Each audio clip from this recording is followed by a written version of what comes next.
Bonjour à l'église de Livry-Gargan et aussi bonjour à tous ceux et toutes celles qui nous regardent à travers la diffusion qui sera faite. Donc ce matin, je suis très content, très heureux, je me sens honoré, privilégié de pouvoir me tenir devant vous pour porter la parole du Seigneur. J'ai dû faire un petit périple ce matin, problème de véhicule. Je suis seul, mais vous avez les salutations de mon épouse. Mes filles ne savent pas encore faire. Et l'équipe de Mosaïque à Paris aussi vous envoie ses salutations. J'ai été béni à travers les chants ce matin, comme d'habitude. Et ça tombe bien parce que je vais aussi vous parler des bienfaits du chant. C'est ce que j'ai prévu pour ce matin, vous parler des bienfaits du chant. J'espère qu'à travers ce qu'on aura à dire, à échanger ensemble, Dieu a prévu quelque chose pour chacun d'entre nous. Père, je veux te bénir encore une fois pour la possibilité de pouvoir être ensemble ici, pour t'adorer, pour te célébrer et aussi recevoir ta parole. Je veux te remettre cet instant. Je suis juste le canal. Je veux que tu m'utilises et communiquer à tes filles, tes fils ce matin ce que tu veux leur dire. Que tout soit fait selon ta volonté. Au nom de Jésus, nous te prions. Amen. Alors, les bienfaits du chant. Est-ce que c'est nécessaire de parler des bienfaits du chant après une telle adoration? Vous pouvez tous répondre. Ça fait du bien peut-être, comme réponse toute simple. Mais on sent que chanter, venir devant Dieu, passer un temps dans l'adoration, ça nous fait du bien, il n'y a pas de doute. Donc que je vienne parler de ça, fait un peu répétition, mais je pense que c'est un peu important des fois de se rappeler l'importance des outils que nous avons. Parfois, nous sommes dans la routine. Je fais les choses, j'ai grandi, j'ai vu faire, je continue de faire. C'est bien. Mais parfois, c'est aussi important de savoir combien c'est précieux ce que je fais. Combien c'est précieux les choses que Dieu me permet de faire quand je suis dans sa présence. Alors, quels sont les bienfaits du chant? Déjà, dans le monde, dans la vie courante, le chant, la musique est utilisé pour plein de choses. Dans beaucoup de thérapies, on va utiliser le chant, on va appeler la musique, des fois pour apaiser, des fois pour traiter des blessures intérieures. Donc, on le sait. Donc, dans le monde, le chant fait du bien. Ce n'est pas pour rien que le showbiz ou bien l'industrie de la musique génère autant d'argent. Ça marche. Et on dit aussi, il y a des études qui montrent que les personnes qui ont l'habitude de chanter encaissent mieux les années qui passent. Quand tu prends l'habitude de chanter, quand tu as l'habitude de t'exercer régulièrement, eh bien, il y a un éclat du visage que tu conserves plus longtemps. Ça, on me l'a dit depuis très longtemps. Je l'ai vérifié sur ma grand-mère. Je ne sais pas pour vous, mais il paraît que c'est vrai. Donc, chanter nous permet de mieux encaisser les années qui passent. Et si vous prenez le temps, il y a de la littérature là-dessus, vous verrez le bien que peut faire le chant dans la vie du monde. Ce matin, j'aimerais plutôt voir avec vous aussi le côté spirituel. Spirituellement, quels sont les bienfaits du chant? Qu'est-ce que cela nous apporte, nous chrétiens? Tout le temps, on se réunit. Ces gens qui sont toujours là à chanter. Ils commencent toujours leur réunion par les chants. Mais quel est l'intérêt? Pourquoi nous chantons? Eh bien, nous avons une première réponse, c'est dans Éphésiens chapitre 5. Éphésiens 5, versets 15 à 19, nous allons lire. C'est les conseils que Paul a donnés aux chrétiens d'Éphèse. Et nous allons essayer de nous en inspirer ce matin.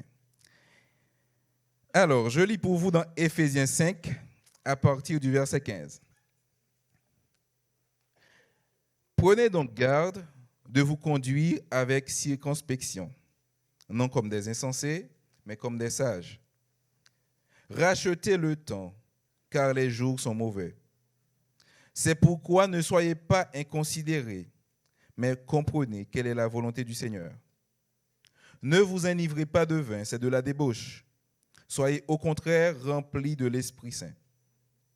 Entretenez-vous par des psaumes, par des hymnes et par des cantiques spirituels, chantant et célébrant de tout votre cœur les louanges du Seigneur.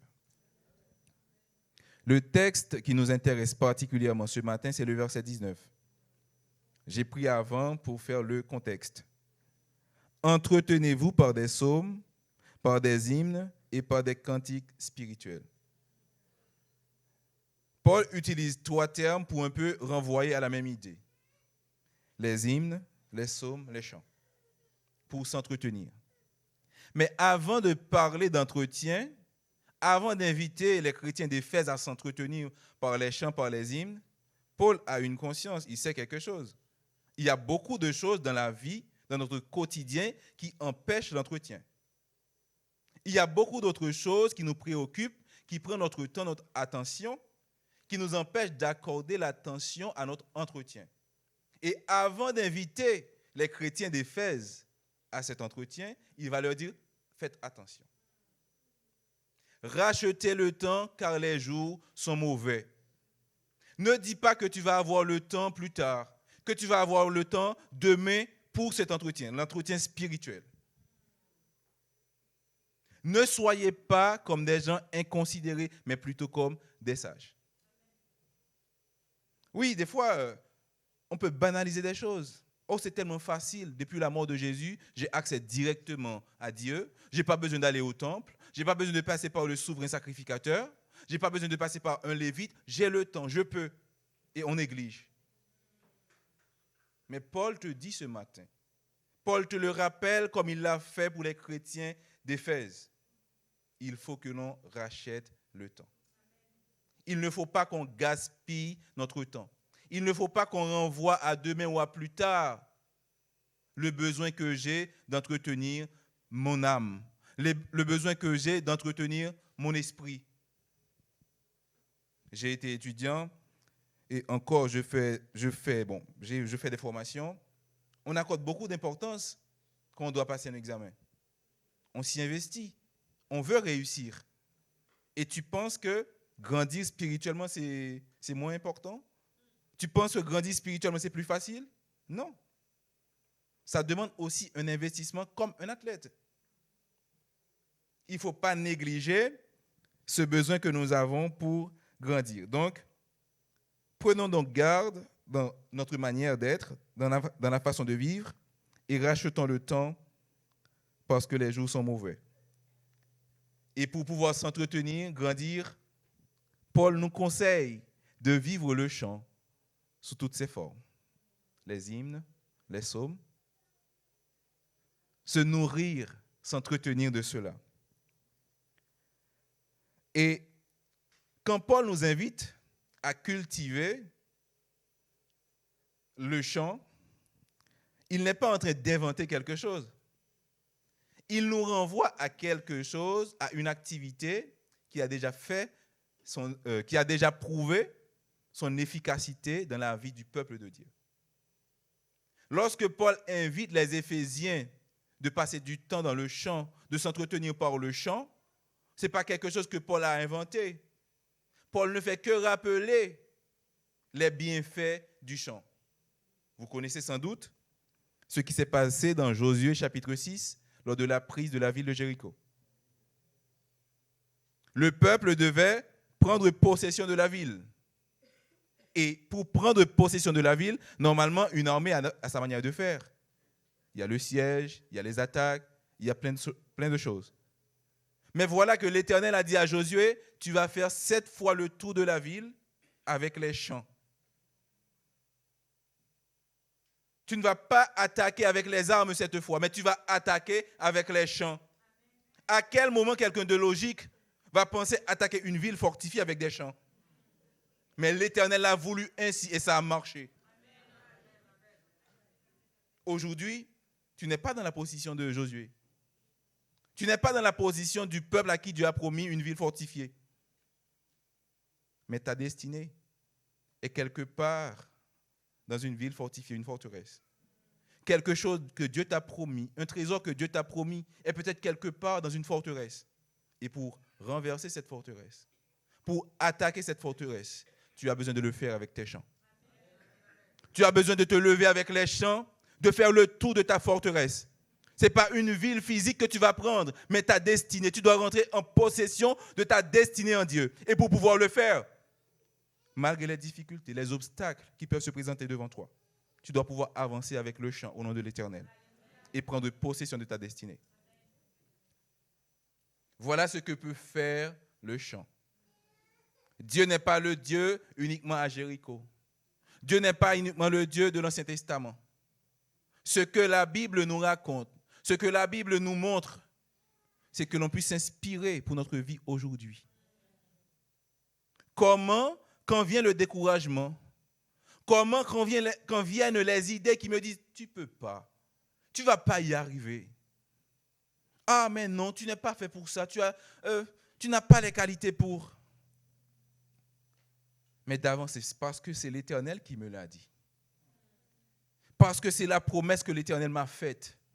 J'avance au nom de l'Éternel et j'aurai la victoire. J'avance au nom de l'Éternel et j'aurai ce qu'il m'a promis.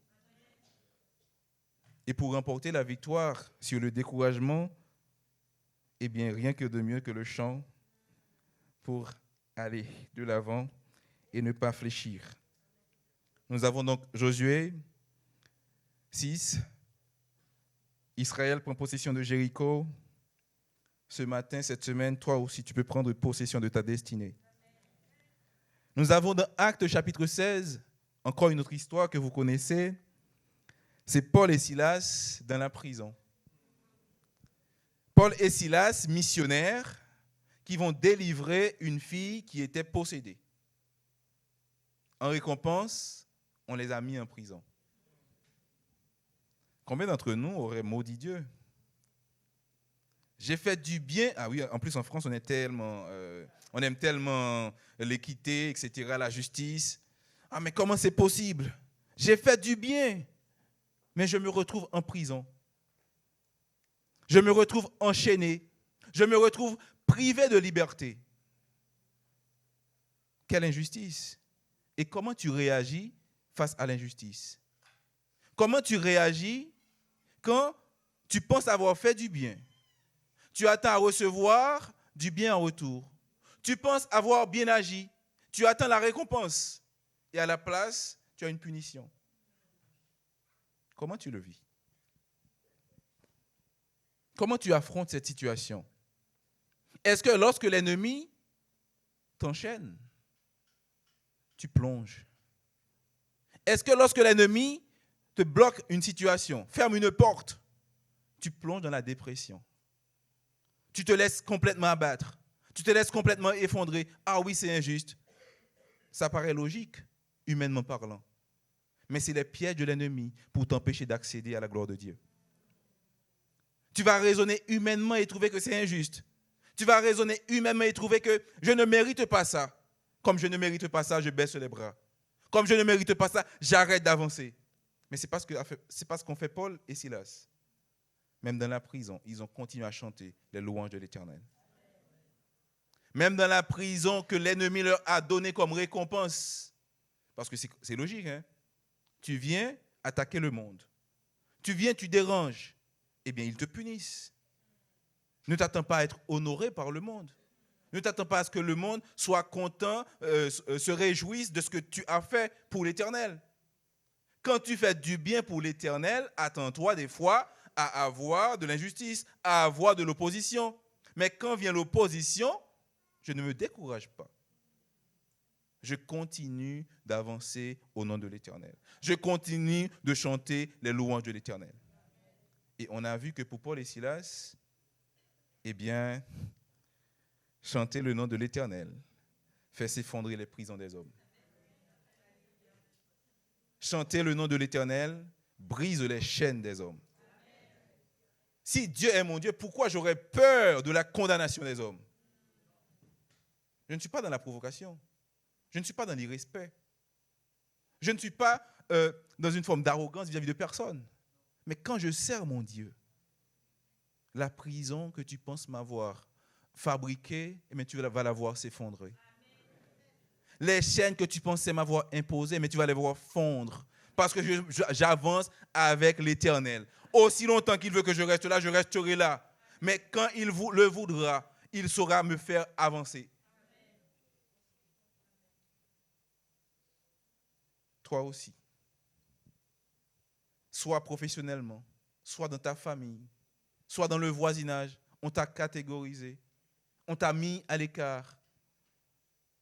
Tu te sens peut-être humilié, mal compris. Élève-toi par le chant. Ne reste pas dans ce petit coin où on t'a mis. Ne te laisse pas enfermer dans cette situation. Laisse-toi élever par le Seigneur à travers le chant. Il y a encore 2 autres histoires concernant le chant, parce que là, je vous dis que Paul nous invite à chanter, et dans la Bible, nous avons des exemples, ce que le chant, il fait. La 3e histoire, c'est dans 2 Chroniques, chapitre 20. 2 Chroniques 20. Je pense qu'on va lire 2 Chroniques 20 parce que tout le monde peut-être ne connaît pas l'histoire. 2 Chroniques, chapitre 20, d'abord versets 1 à 3.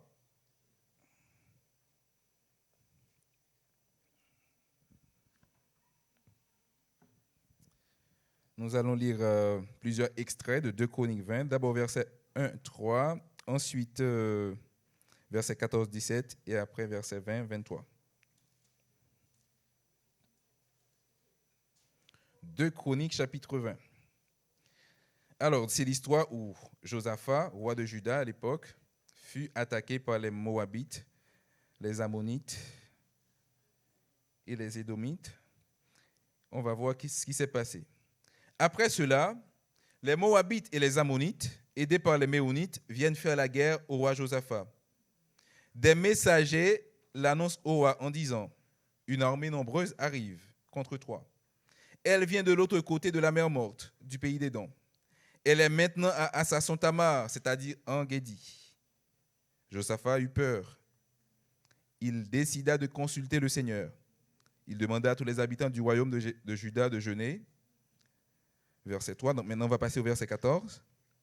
Alors, au milieu de l'assemblée, l'Esprit du Seigneur saisit Yaziel, un lévite, fils de Zacharie et petit-fils de Benaïa. Benaïa était lui-même fils de Yéel et petit-fils de Matania. Ils sont de la famille d'Asaph. Yaziel dit, « Vous, habitants de Jérusalem, et tous les autres Judéens, et surtout toi, roi Josaphat, écoutez bien. Voici ce que le Seigneur vous dit. N'ayez pas peur. Ne soyez pas effrayés devant cette immense armée. Le résultat du combat ne dépend pas de vous, mais de votre Dieu. Demain, vous descendrez contre vos ennemis qui sont en train... Demain, vous descendrez contre vos ennemis qui sont en train de monter par les côtes des fleurs.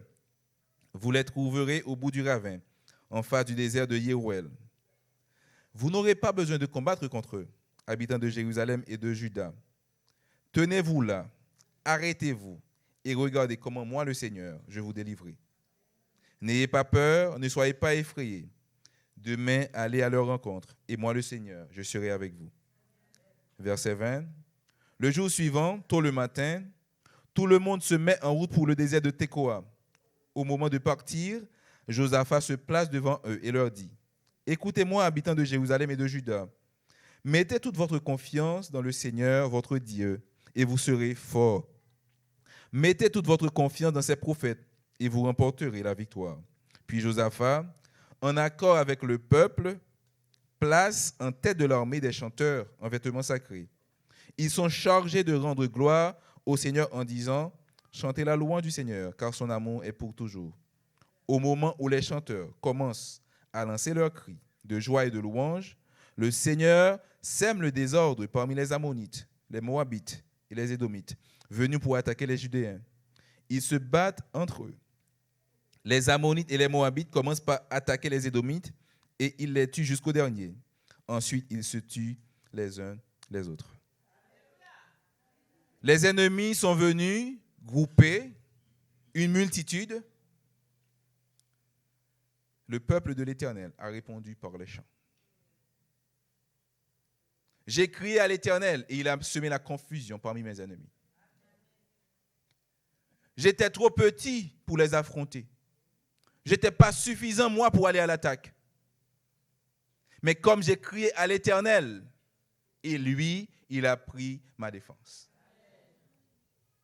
Des fois, dans des situations, Tu vas peut-être te plaindre à un proche, ce qui n'est pas mauvais, parce que des fois, on a besoin de se déverser, de parler avec quelqu'un, dire ce que l'on vit, ce que l'on traverse. Mais n'oublie pas de porter ton problème, de porter ton combat devant l'Éternel. L'ami peut t'entendre. L'ami peut parfois se plaindre avec toi. L'ami peut parfois t'aider à plonger. Mais si tu veux t'élever, dépasser l'adversaire ou bien l'adversité, par le chant, l'Éternel combat pour toi. Et c'est quelque chose qu'il dit souvent. Je combats pour toi, garde le silence. Tiens-toi debout et observe seulement comment je vais faire partir tes ennemis. Tiens-toi debout et regarde seulement comment je te donne la victoire. Vous voyez quelle arme vous avez? Vous vous engagez souvent dans le combat avec votre passé, votre expérience, ce que je sais faire. Et parfois, le pire, on s'engage dans des combats avec notre nom, ou plutôt notre prénom.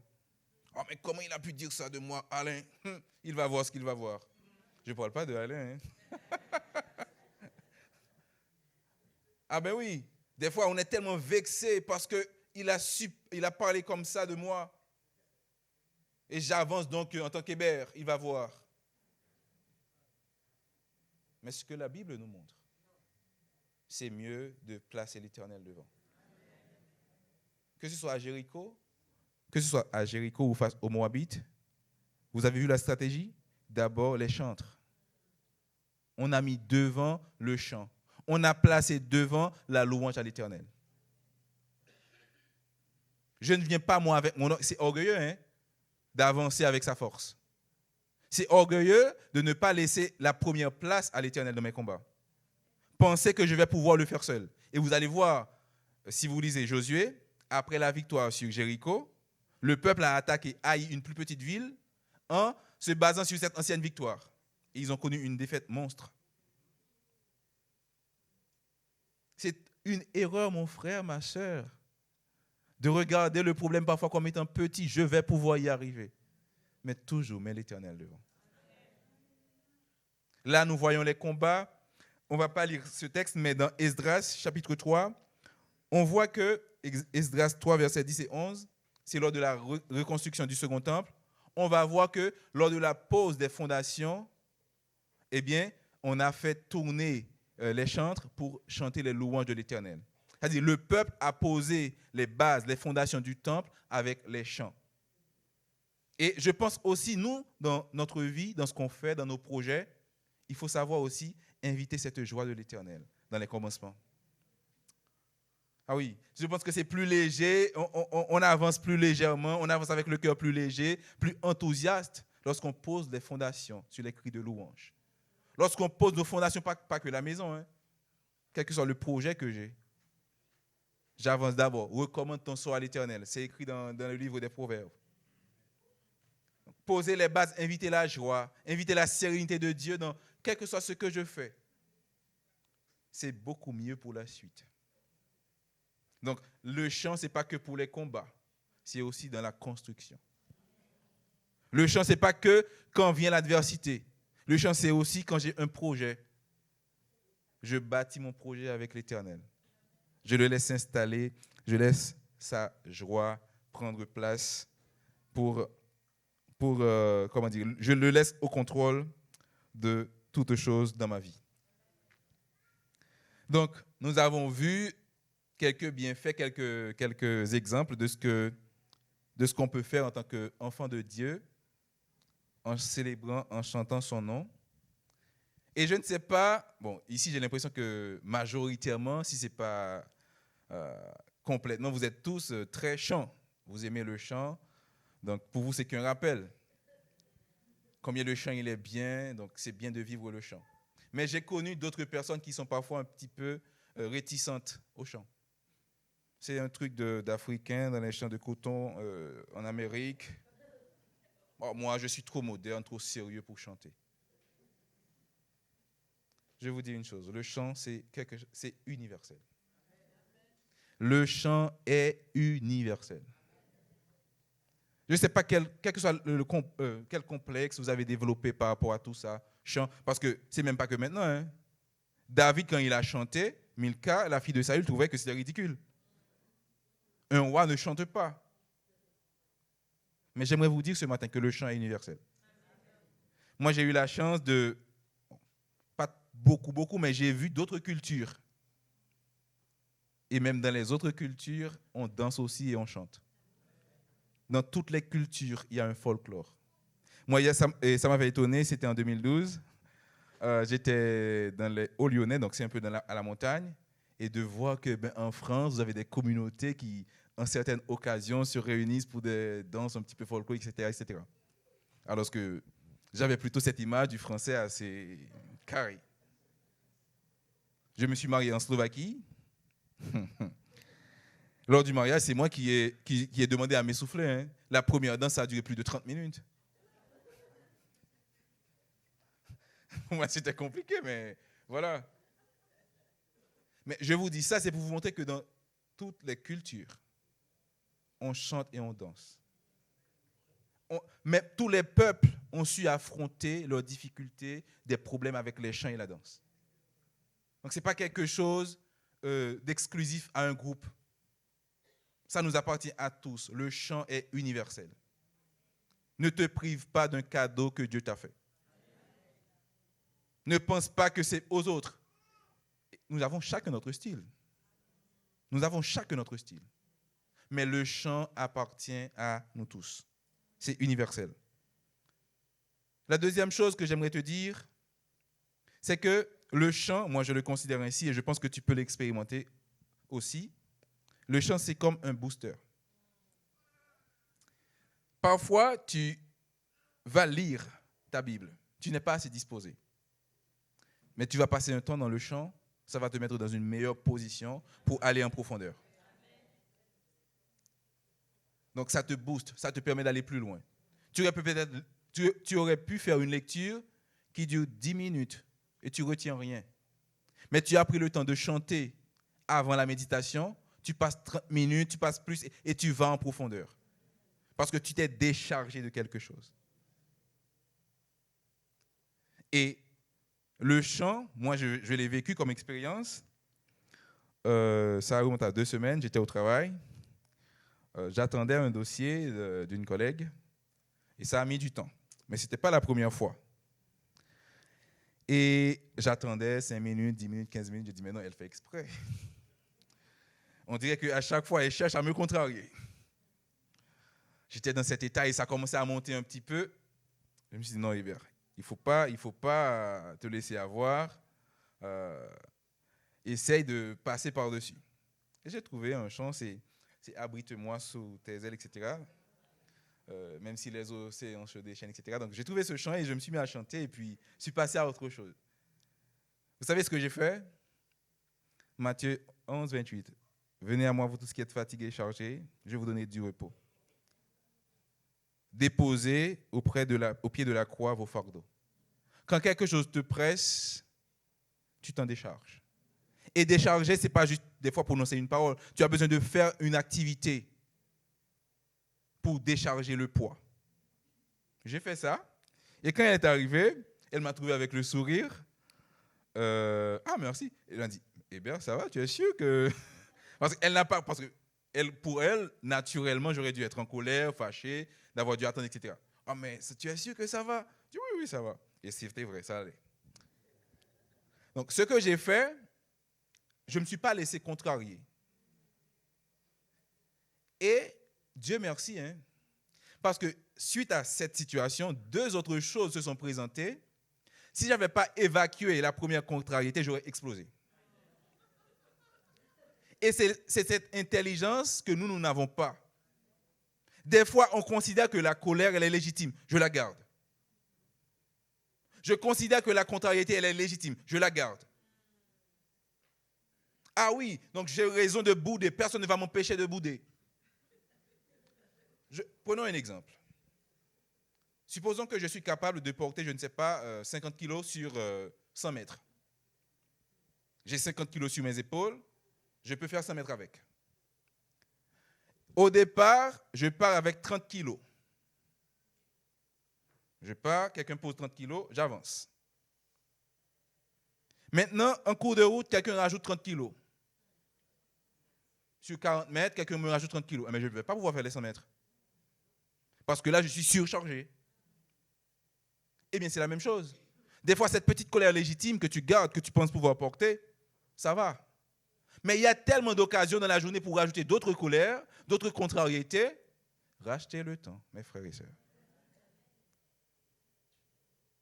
Rachetez le temps. Et c'est même biblique, hein, c'est divin. Il ne faut pas que la colère trouve la place dans notre cœur. Donc, je peux trouver cette situation vivable, tenable. Mais si je ne suis pas assez intelligent pour évacuer le trop-plein, pour poser le fardeau, eh bien, ce qui arrive après peut faire que je craque, que j'effondre. Ce qui arrive après peut faire que je ne suis pas dans la meilleure disposition pour traiter quelque chose d'assez délicat et compliqué. Il faut avoir cette intelligence quand vienne une contrariété de ne pas laisser durer trop longtemps. Et je vais terminer avec une dernière chose. On a dit que le chant, il est universel. Le chant, c'est un booster. Et aussi, chanter, c'est mieux avec Jésus. On a vu qu'on peut chanter dans plein de situations, mais chanter, c'est encore mieux avec Jésus. Pourquoi je vous dis ça? Je vous ai dit que le chant, c'est comme voir un booster. Je chante, ça me met dans une meilleure disposition pour faire des choses. Parfois, j'ai même plutôt envie. C'est-à-dire, pour lire, j'aurais peut-être besoin de chanter pour pouvoir mieux lire, mais j'ai même plus envie de chanter. J'ai plus goût à rien. Ça ne m'intéresse pas. Je suis trop bas, j'ai plus d'énergie, plus de jus. Seul, ça peut être compliqué. Mais quand tu sens ces moments, pense à Pierre qui, lorsqu'il marchait sur l'eau, commençait à s'enfoncer, à porter le regard sur Jésus et a été sauvé. Donc, quand viennent ces moments où tu n'arrives pas à trouver l'énergie, crie au secours, Seigneur Jésus. Parce qu'il n'est pas bien pour toi de rester dans le fond.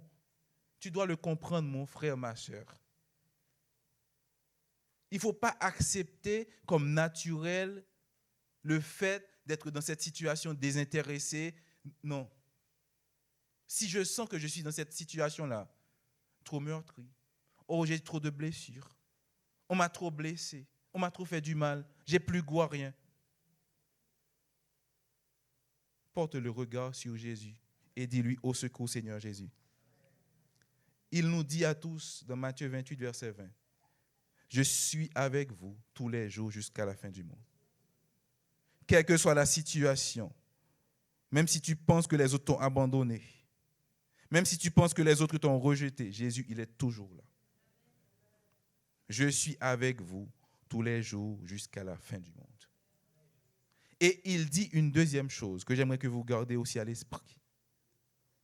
Si parfois les perspectives de vie pour toi ne semblent pas très intéressantes, rappelle-toi l'autre promesse que Jésus t'a faite dans Jean chapitre 14, versets 1 à 3. Ce sera ma dernière lecture pour ce matin. Ne soyez pas inquiets. Croyez en Dieu et croyez aussi en moi. Dans la maison de mon Père, il y a beaucoup d'endroits pour habiter. C'est pourquoi je vous dis, je vais vous préparer une place. Et quand je serai allé vous préparer une place, je reviendrai et je vous prendrai avec moi. De cette façon, vous serez aussi là où je suis. Je m'en vais vous préparer une place. Paul nous rappelle dans 1 Corinthiens 15, 19, si nous espérions en Jésus uniquement pour cette terre, nous serions le plus malheureux des hommes. Notre destinée, notre destination, ce n'est pas ce monde. On vit dans ce monde, on vit plein de belles choses. Mais il ne faut jamais oublier cette promesse que Jésus nous a faite. Il ne nous a pas dit, je m'en vais aller vous préparer une retraite. Non. Non. Nous avons vécu, nous avons grandi, nous avons connu plein de situations. Et si parfois l'ennemi essaie de mettre devant tes yeux que du négatif comme perspective, plonge-toi dans la parole. Jésus a encore meilleur pour toi. Vis bien le temps qu'il te permet de vivre sur cette terre. Mais il a encore meilleur pour toi. Quand vient le découragement, dis au découragement, Jésus il a meilleur pour moi et je veux avancer avec le chant. Quand viennent les paroles pour te faire plonger, dis Jésus, et c'est vrai, hein? Moi je le crois très sincèrement. Je vis des choses pas mal sur terre. Mais il y a encore meilleur qui m'attend avec Jésus. Père, nous voulons te bénir, te rendre action de grâce pour qui tu es et tout ce que tu fais. Merci pour ton amour, merci pour ta parole. Merci parce que tu prends soin de nous. Merci parce que tu veilles sur nous encore et encore dans ta fidélité. Je te prie pour mes frères et sœurs qui sont ici présents ce matin. Puissions-nous, ô Père, porter le regard sur toi et saisir toutes les grâces, toutes les faveurs que tu as chez toi pour nous, Père. De manière à ce que nous puissions remporter la victoire sur le monde, sur ces obstacles et sur toute forme d'idée qu'il essaie de placer en nous pour nous éloigner de toi. Oui, nous t'aimons. Libère nos cœurs de toute chaîne. Libère nos cœurs de toute contrainte, Seigneur Dieu. Et permets-nous de pouvoir toujours célébrer ton nom et vivre tes bienfaits chaque jour que tu nous donnes à vivre sur cette terre et aussi dans l'au-delà quand nous serons avec toi. C'est la prière, Père, que nous t'adressons dans le nom puissant de Jésus. Amen.